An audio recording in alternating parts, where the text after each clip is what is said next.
Hey everyone, I'm Anna Dolosky. Dr. Tim Hunt sees about 30 to 40 patients every day. Some are regular checkups, others accidentally ate a toy, and some are seriously ill. And all of them are furry. He, like many veterinarians, went into practice for the love of animals. But who comes to the rescue of animal healers when they themselves need healing? According to a CDC survey of 10,000 practicing veterinarians, more than 1 in 6 has considered suicide. Why? The findings aren't clear-cut, but Dr. Hunt offers some insight. Typically, the veterinary colleges are going to pick the cream of the crop. And veterinarians go in there with real high grades. They're used to being top of their class in their school. Suddenly, they get into vet school. They're with a bunch of people that are the same as them, cream of the crop. And all of a sudden, the grades they have, which are always the top of the heap, are equal to everybody. So it's the first time that they get exposure to reality, in my opinion, is that. The other thing with vet school is they get in young. Young person, vet school people, usually 19 to 24 years of age, they get in there, it's a 4-year program, and it's hard. So the amount of the curriculum that they go through is extensive and long and tedious and difficult. But you get done when you're very young, and you're thrown into this position where you're dealing with things you don't quite anticipate. Young students, coupled with perfectionism and a passion to save animal lives, is oftentimes a recipe for letdown.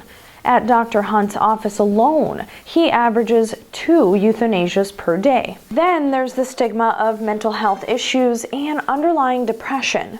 It's often thought that pets tend to help our mental health, and many veterinarians choose the profession because of the positive effects animals have on people. But with death being such a big part of the field, Dr. Hunt says that starts to wear on a person after some time. But the biggest challenge, Dr. Hunt says, isn't dealing with the animal, but rather the owner.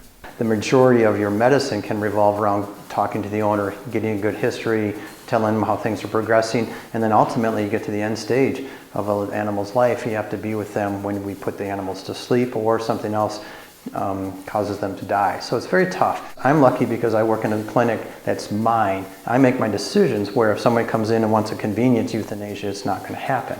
Whereas if I work for someone else, I don't have that say. I have to go by that beck and call of the owner.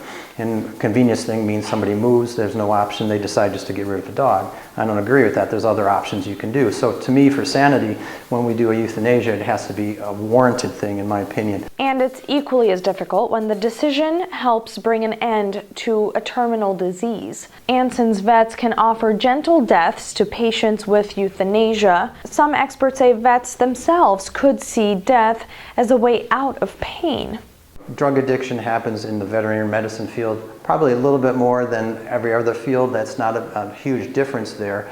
There's lots of good stuff I can get my hands on, but I've always stayed away from it because I know it's just too dangerous. But on the whole suicide aspect, the ratio I believe is about 4 times greater with the veterinary field than the normal population, and twice as much as, let's say, a dentist. So it's a scary thing. You have a rough day, stay away from the cupboard with all the drugs in it.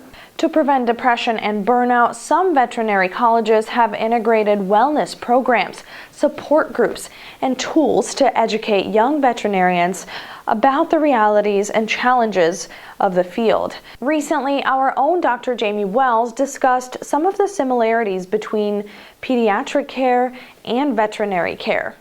To see that story and more, you can head to our website, acsh.org. Don't forget, while you're there, you can also sign up for your daily dose of news delivered straight to your inbox. For the Council, I'm Anna Dolosky.